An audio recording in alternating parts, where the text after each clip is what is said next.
I was dragged from my nightmares by someone shoving at me. For the few precious hours of sleep I managed to get, my mind had swirled with the laughing faces of everyone in the town. Their taunts and teasing still echoed in my head, even when I was trying to awaken.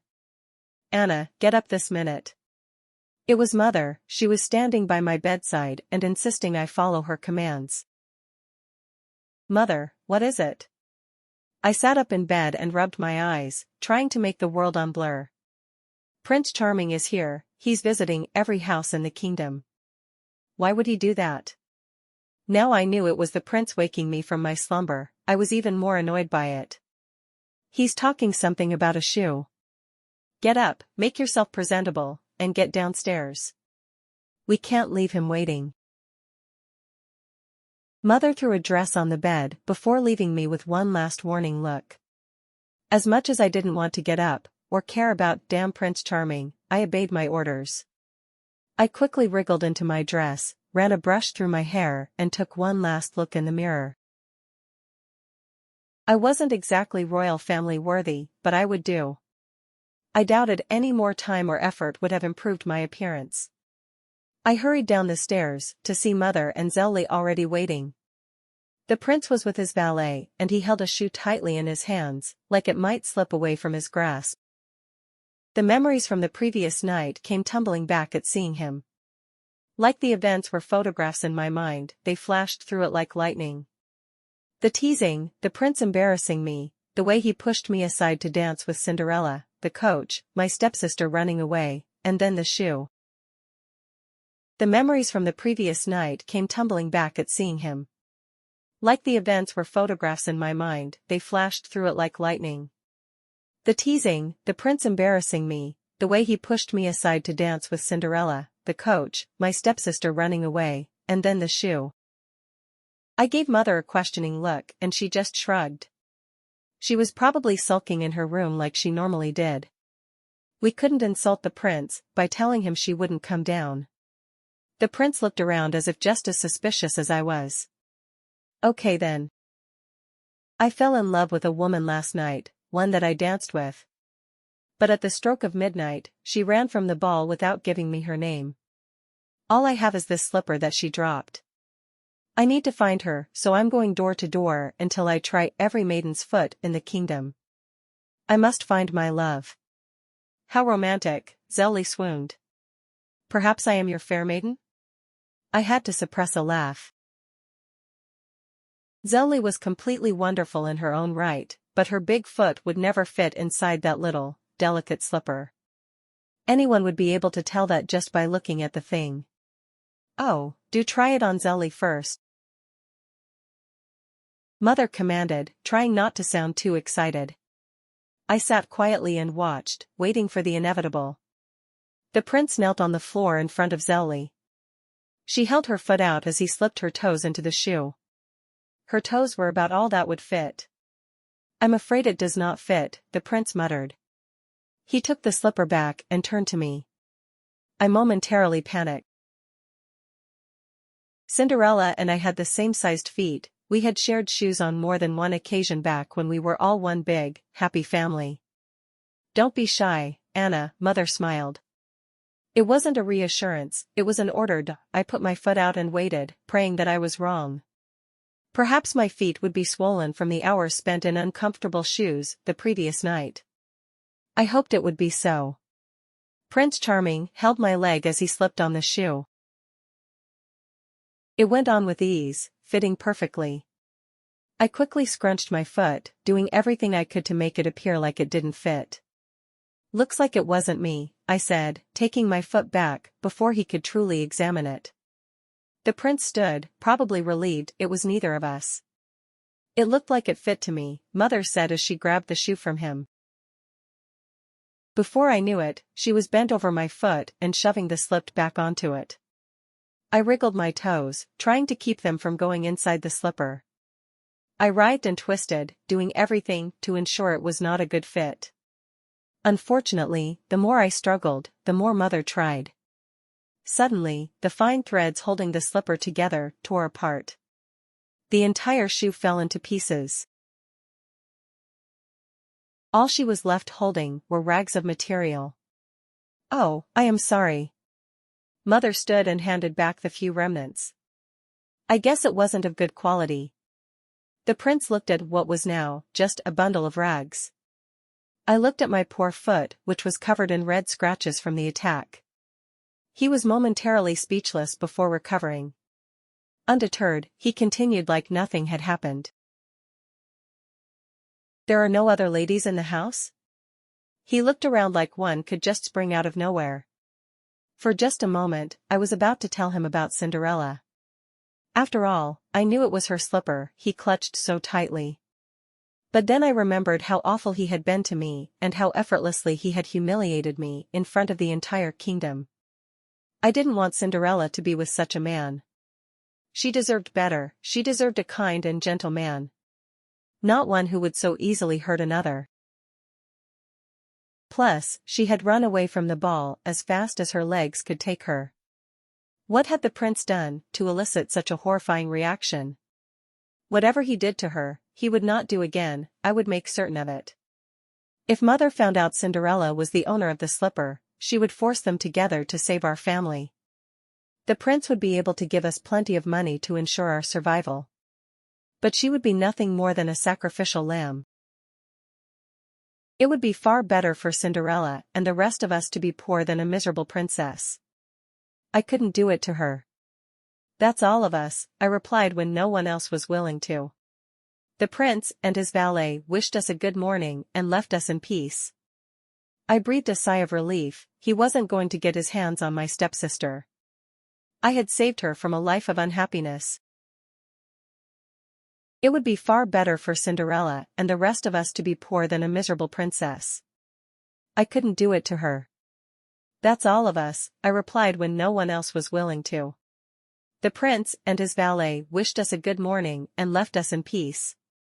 I breathed a sigh of relief. He wasn't going to get his hands on my stepsister. I had saved her from a life of unhappiness. The rain was starting to drizzle outside, canceling any of my plans to sneak away and do something interesting for a change. I picked up my needlework and got to sewing, thinking how pleased Mother would be. During the mid-morning, the door to my chamber opened. Cinderella stepped through. "Good morning, stepsister," I greeted her. She let the few logs she was holding fall into my fireplace before sitting in the chair across from me. "Did you have a nice time at the ball last night?" she asked. I wanted to be snarky and tell her exactly what I thought of the ball, but for once she was being nice to me, so I decided against it. Perhaps she had not recognized me as the woman the prince had tortured before running to her. "It was fine. Did you?" Cinderella gasped. Obviously, I wasn't supposed to know she was there. So she had snuck out to go. I don't know why she bothered. Mother told her she could go. "I wasn't at the ball," she lied. "You and I both know you were. You danced with the prince and then lost your slipper when you ran away." Her eyes grew wide. It kind of made me happy to know I had caught her in a lie. I was the all-seeing stepsister. "It's okay, I'm not going to tell anyone," I assured her. She visibly relaxed into her seat. "But why did you run away like that? Did the prince do something awful?" I completely expected to hear some horrendous tale of how Prince Charming had been any but. So what I heard next took me completely by surprise. "Something awful? No, he could never do that. I love Prince Charming. He makes my tummy flutter and it's like I can't even breathe when I think of how wonderful he is," she gushed. I wanted to vomit. "So why did you run away then?" "I had to, it's a long story."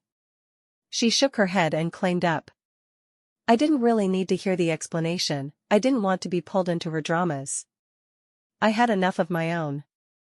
"Do you really love the prince?" I asked, obviously missing some quality in him that only she saw. Her face was a picture of happiness with the memory of him.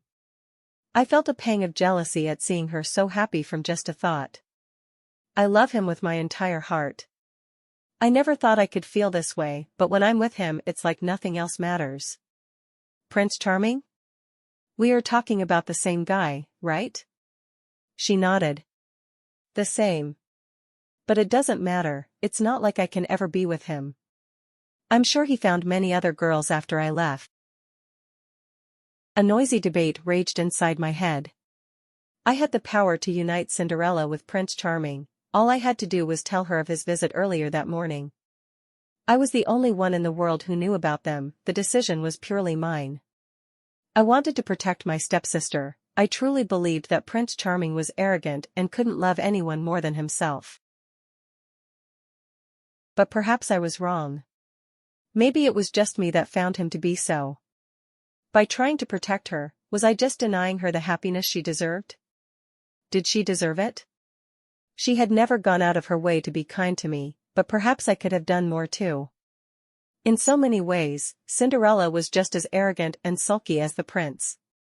Perhaps they deserved each other, making a perfect couple. All I knew was that it shouldn't be up to me. I shouldn't be the one deciding on two people's future happiness. It was time I lifted my burden. He didn't find anyone else after you left the ball, I said evenly, trying to keep my own emotions out of it. Prince Charming loves you too. He kept your slipper and has been trying to find you all morning. Seriously? She watched me nod in confirmation. She sat up straighter in her chair, I could practically hear her fastened heartbeat. What should I do?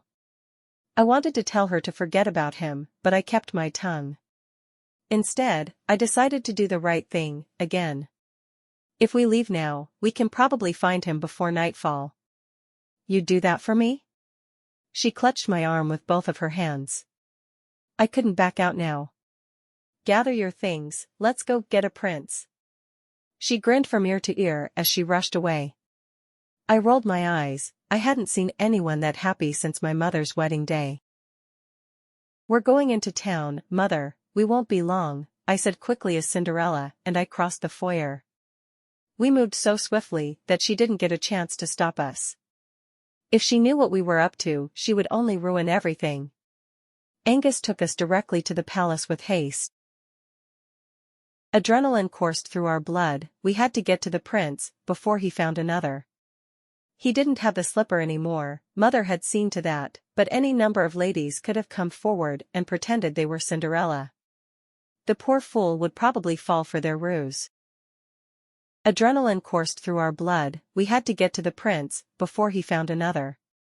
He didn't have the slipper anymore, Mother had seen to that, but any number of ladies could have come forward and pretended they were Cinderella. The poor fool would probably fall for their ruse. I stayed in the coach, I had a good view of the castle foyer and I didn't have to stand around awkwardly as the third wheel. Through the doorway, I could see Prince Charming as he spoke with my stepsister.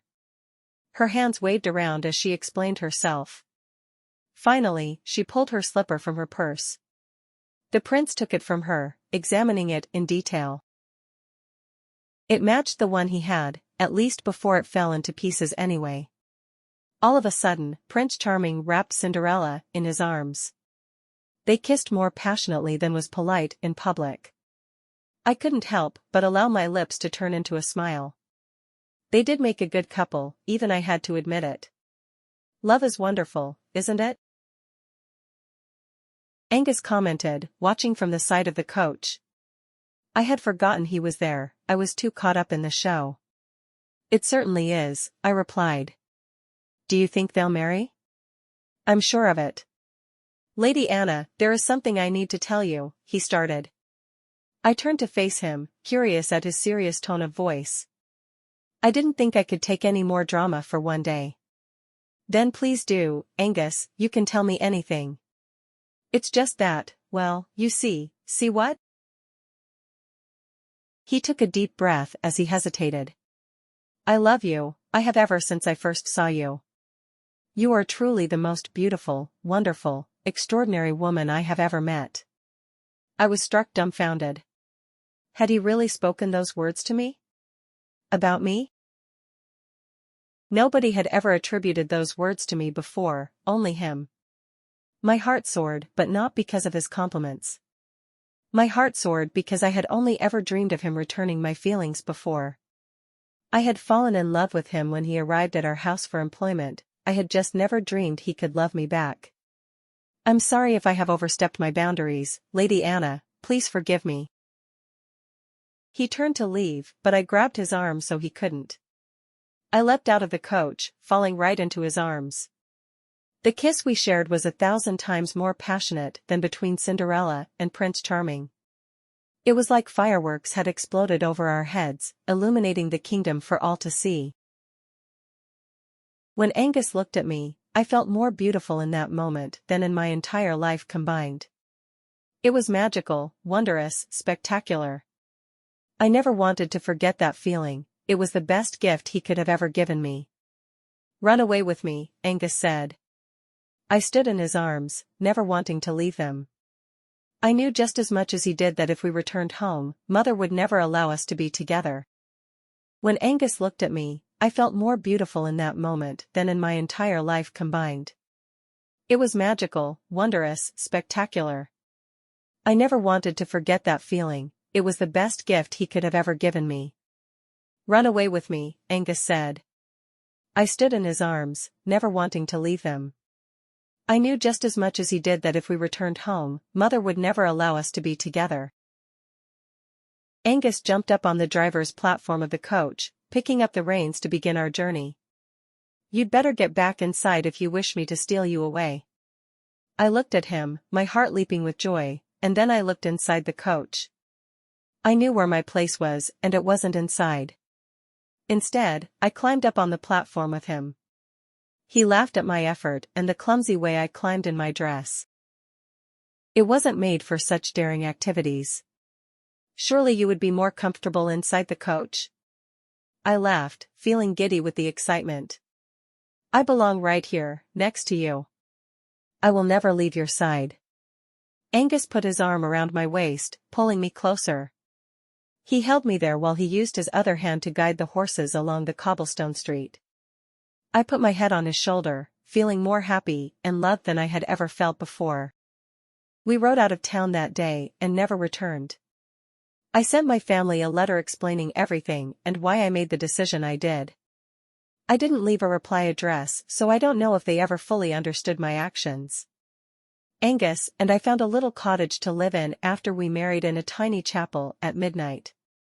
We had 4 children, each one as happy and chubby as the next. I never had to spend another second worrying about finding a husband who would love me. I knew I had found him already. I heard Cinderella went on to marry Prince Charming, just like I had predicted. I was happy for her. I only hoped she had found the kind of happiness her father had shared with my mother. Everyone in the world deserves to find that kind of love. Zelly found a wonderful lord soon after. They met at the royal wedding and instantly fell in love. She was the last sister to marry, but I'm sure her marriage celebrations would have rivaled our stepsisters. I plan to reunite with her soon so our children can play together and get to know their cousins. Mother never remarried, her heart too broken by Cinderella's father. Her grandchildren keep her very busy, and I've heard she spends much time at the palace annoying all the ladies in waiting. She's probably trying to find them all a husband. So that was my story. I know Cinderella would tell it differently. She always was a drama queen who liked to be the hero in her tales. But everything I have spoken was the truth, believe what you will. And whatever you do, I hope you have a happily ever after. I know I did.